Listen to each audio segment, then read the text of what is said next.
abandon something so precious at the gate of might? The gate of the Vampire King. They left her at the gate just before dawn. No goodbye, no prayer, no glance over the shoulder. The iron doors of Dunhaven Castle loomed above her, ancient, blackened by centuries of storms and blood-soaked legends. Frost clung to the metal like the castle itself was breathing cold into the world. The wind tore at the thin fabric of her wedding dress, already stained with mud and ash. Alone stood barefoot in the snow. Moments ago she had been a bride. Now she was nothing. The carriage wheels faded into the forest, swallowed by fog. Her family was gone. The village was gone. Even her name felt heavier on her tongue, like something she was no longer allowed to own. They had told her this was mercy. If the Vampire King spares you, her uncle had said, eyes averted, you live. And if he doesn't, she had asked. No one answered. The gate creaked. Slowly, agonizingly, the iron doors began to open. A hush fell over the valley as if the world itself had drawn a breath. Alone's heart hammered in her chest. Every story she had ever heard screamed at her to run. Vampires did not spare. They did not forgive. They did not kneel. A figure emerged from the shadows. Still, watching. Moonlight spilled across pale marble skin and hair the color of frozen silver, falling in loose waves to his shoulders. His presence pressed against her like gravity itself. But it was his eyes that rooted her to the ground. Deep crimson. Ancient. Unblinking. Hungry but not for flesh. Lord Kendish Draven, Vampire King of Dunhaven. He descended the steps with the grace of something that had never needed to hurry. Each footstep echoed like a verdict. When he reached her he stopped. For a long moment he said nothing. He studied her torn gown. Her trembling hands. The way she stood upright despite the cold burning her skin. Then softly. Who abandoned something so precious at the gate of a monster? Her breath caught. They said I had no value, Elone whispered. That I brought shame. So they left me here. His eyes narrowed. And you believe them? She lifted her chin. It doesn't matter what I believe. I am here. Something flickered across his face, pain perhaps. Or recognition. You are not afraid, he said.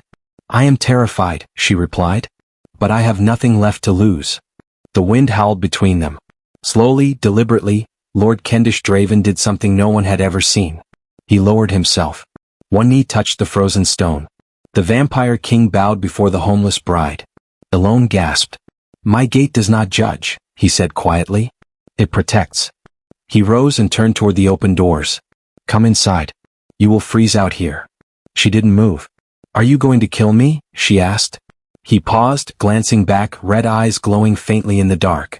If I wanted you dead, he said, you would not have made it past the forest. He disappeared into the castle. The doors remained open. Elone stood shaking in the snow. She could run. She could die free. Or she could step into the darkness and discover why fate had brought her here. She gathered the torn edges of her dress and crossed the threshold. Inside Dunhaven Castle, the doors closed behind her without a sound. Not a slam. Not a threat. Just a final, echoing certainty. Warmth struck Elone first, sudden and overwhelming. Her knees nearly buckled as heat rushed back into her frozen limbs. Firelight flickered across stone walls carved with symbols she didn't recognize. Roses wrapped in thorns, crescent moons, serpents biting their own tails. The castle was alive. Not breathing but watching. Lord Kendish Draven walked ahead of her, his long black coat trailing silently across the floor. He did not look back. He did not rush her. As if he knew she would follow. And she did. They entered a vast chamber where a fire roared in a stone hearth taller than a man. The flames painted the walls in gold and crimson, revealing dark wood furniture polished by centuries of careful hands. Crimson velvet draped the chairs and curtains, rich and heavy, like dried blood softened by time. Sit, he said. It wasn't a command. It was concern. Elone lowered herself into a chair near the fire. Her body trembled as warmth seeped into her bones, painful and welcome all at once. She stared at her hands, red, cracked, shaking, proof that she was still alive. Kendish stood by the window, staring out at the moonlit mountains beyond the glass. Why did you bring me inside? She asked quietly. Silence stretched between them. Then without turning he spoke. Because I know what it is to be abandoned. Her breath hitched. He turned slowly, red eyes meeting hers. For the first time she saw something beneath the power. Beneath the legend. Loneliness. You may stay here as long as you wish, he said. You are not a prisoner. Relief washed over her, then froze. But know this, his voice hardened. The world outside these walls will never welcome you back. They have already decided your fate. Elone looked down at her hands. Then I have no fate at all. For a heartbeat, something softened in his expression. Perhaps, he said quietly, fate is something we create. The fire cracked loudly. Elone's eyes grew heavy. Exhaustion crashed over her like a wave. The last thing she remembered was Kendish removing his coat and draping it gently over her shoulders, his touch cold but careful. She woke to silence. Not peace. Silence that pressed against her ears until her own breathing sounded too loud. The ceiling above her was unfamiliar, dark wooden beams carved with twisting vines and thorns. Soft crimson sheets surrounded her, warmer and finer than anything she had ever known. She sat up sharply. The wedding that never happened. The gate. The Vampire King. Her heart raced. She was still wearing her dress, though the torn veil was gone. A thick wool blanket lay folded neatly beside her. Someone had cared enough to cover her. She rose and crossed the room barefoot, stone cold beneath her feet. Pulling the curtain aside, she gasped. The castle overlooked a vast valley drowned in mist. Mountains rose in the distance, eternal and unforgiving. Below, a forest stretched endlessly, dark, ancient and watching. Beautiful. Terrifying. A soft knock echoed through the room. Enter, she whispered.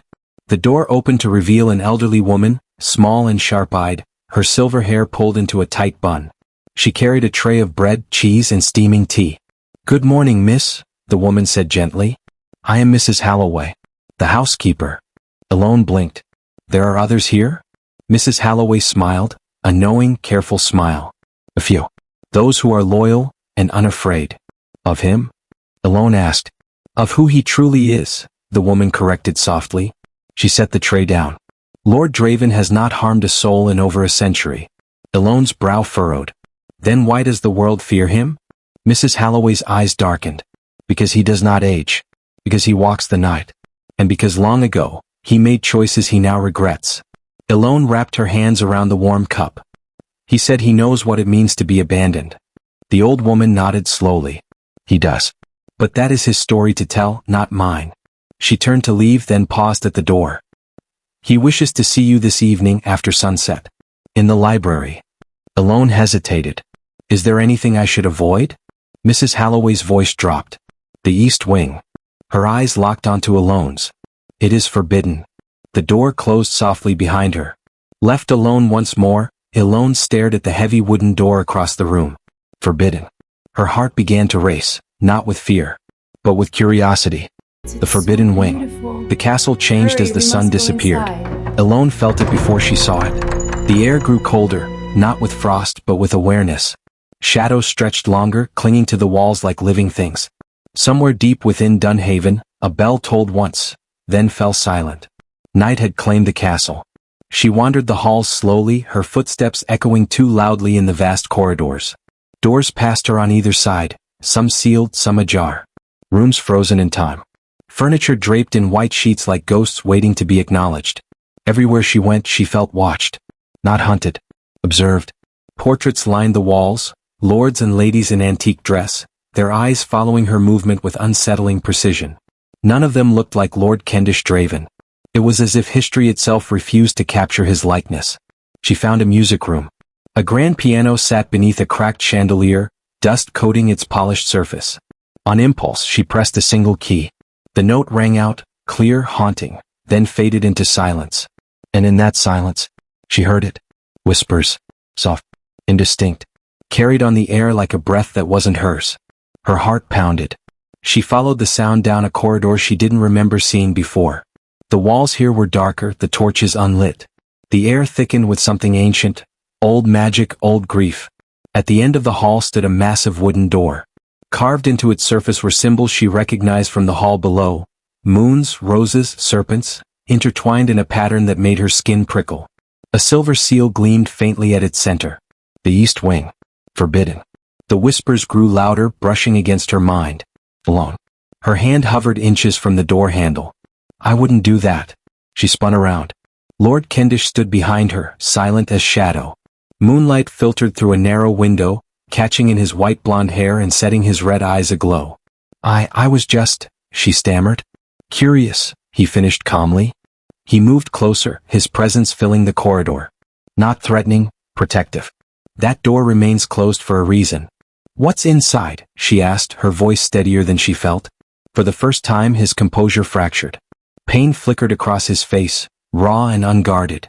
My past, he said quietly. And some things are better left buried. He turned away. Come. I asked Mrs. Halloway to prepare the library.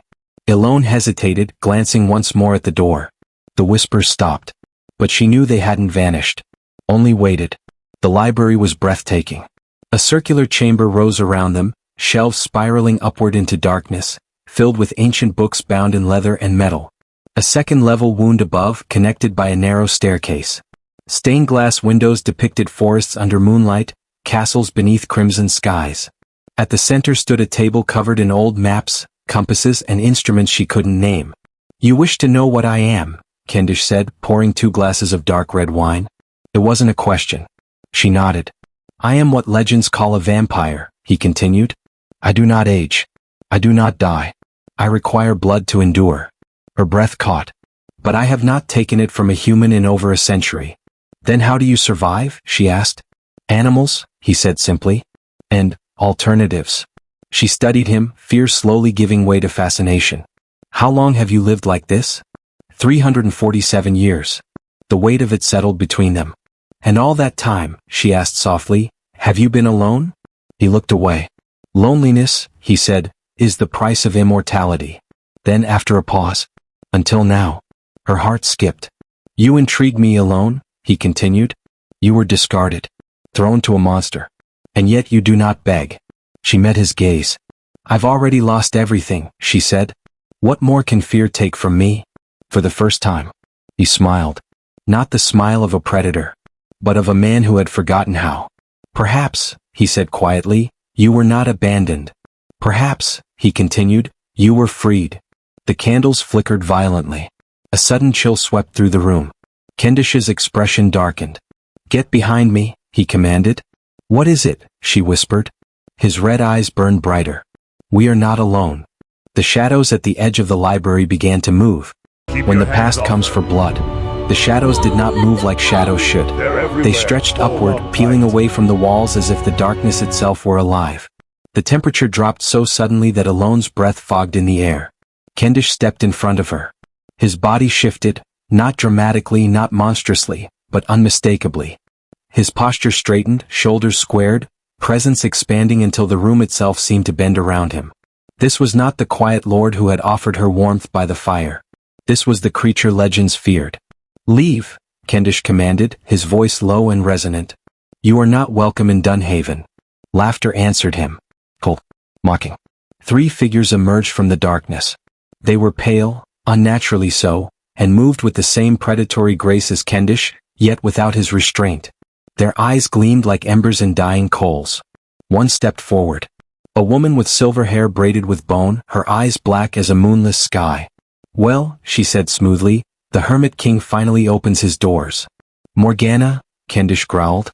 Her gaze slid past him, and locked onto Alone. And he keeps such interesting company. Alone felt it then. A pressure in her chest. A pull she didn't understand. Kendish felt it too. His jaw tightened. She is under my protection. Morgana smiled. That, she said, is exactly why we're here. Another vampire circled them, a scarred man in ancient armor, his grin cruel. A mortal at your side? After all these centuries? A mistake, the third said softly, a younger vampire with wild red hair and eyes too eager. One we can correct. Alone's heart hammered. What do they want? She whispered. Kendish didn't take his eyes off them. You, he said. Morgana tilted her head. Do you have any idea how rare she is? Kendish's voice dropped to a warning snarl. Leave. Now. You bonded with her under the blood moon, Morgana continued calmly. We felt it. The surge. The magic. Alone's breath caught. Bonded? That bond makes her valuable, Morgana said. Her blood, touched by yours, could sustain us for decades. Kendish's fangs extended fully. She is not yours to claim. The scarred vampire laughed. You've gone soft, old friend. The red-haired one leaned closer, eyes gleaming. I remember the Kendish who burned villages. who made kings kneel. Alone felt something ripple through her chest. Not fear. Rage. Run! Kendish shouted suddenly. But before she could move, the room exploded into motion. Kendish moved first, faster than thought, slamming the scarred vampire into a stone pillar with a force that cracked the wall. The castle shuddered.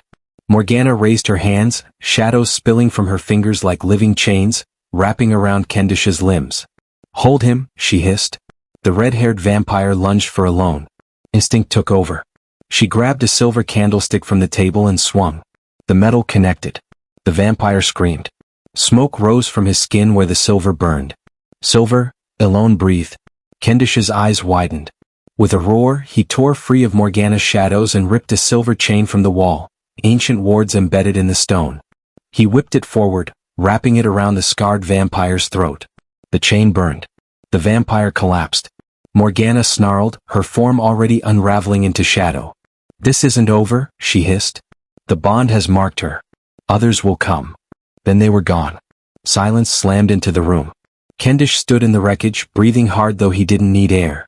He turned slowly to Alone. You should have run, he said quietly. She met his eyes. I don't run anymore. He pulled her into his arms. You don't understand, he whispered. That bond they sensed, it makes you a target. Then teach me, she said firmly. Teach me how to survive your world. He closed his eyes. For a moment, centuries of restraint wavered. Then he nodded. Very well, he said. But what comes next cannot be undone. He looked down the corridor, toward the forbidden wing. The Blood Moon's oath. The tower stood higher than any other place in Dunhaven. Ancient stones spiraled upward into the night sky, its ceiling open to the heavens. Cold air rushed in freely, carrying the scent of snow, magic, and something older, something that did not belong to this world. The observatory. Strange instruments filled the chamber. Telescopes etched with runes, brass astrolabes, charts covered in symbols older than language. Silver lines were carved into the floor in precise circles, glowing faintly as the moon rose higher. Alone stepped closer to the opening in the ceiling. The moon was changing. Its silver surface darkened slowly, bleeding into crimson. The blood moon, Kendish said quietly. It rises only once every several years. She felt it then, a pull deep within her chest. Her heart beat faster, stronger, as if responding to the sky itself. Is it dangerous? She asked. For some, he admitted. For vampires, it amplifies what we are. She turned to him. His eyes glowed brighter now, red like burning embers. His control, so carefully maintained, was thinning. The hunger, she whispered. He looked away. Yes. He stepped back from her, forcing distance between them. That is why I brought you here. Somewhere high. Somewhere safe. You're afraid, she realized. I am, he said harshly. Because tonight I could lose myself. The moon reached its peak. Crimson light flooded the tower. The air vibrated with power. What do you need? Alone asked softly, stepping closer. Kendish's voice dropped to a dangerous whisper. Blood. Fresh. Human. She didn't hesitate. Then take mine. His head snapped toward her. No. Why? She challenged. Because it would make me a monster? Or because you're afraid of what it would mean? He turned away, fists clenched. There is magic in blood, he said. A bond. Once formed, it cannot be undone. And would that be so terrible? She whispered. She stepped closer and lifted her chin, exposing her throat. I was abandoned, she said. I was left to die. You gave me shelter. Just dignity. His breath was cold against her skin. If giving you my blood keeps you from becoming what you fear, then I choose that. The blood moon pulsed overhead. Kendish trembled. If I do this, he said, voice breaking, you will be marked. Others will know you belong to me. She met his eyes. Then we will both be bound. For a long moment, the vampire king fought himself. Then, slowly, reverently, he lowered his head. His lips brushed her skin like winter frost. Forgive me, he whispered. His fangs pierced her flesh. Alone gasped, but there was no pain. Only sensation. Cold fire rushed through her veins, followed by warmth, deep, blooming, intoxicating. She felt his hunger, but also his restraint. His care. The way he held her as though she might shatter. The magic wrapped around them, weaving something new. When he pulled away, his eyes were brighter, alive. A single drop of her blood stained his lips. You taste, he murmured, awed, like hope. She swayed dizzy. Are we bound now? She asked. He nodded. For as long as you live, and perhaps beyond. The blood moon began to fade. And Alone understood something profound. She was no longer the abandoned bride. She was claimed. Not by force. By choice. By fate.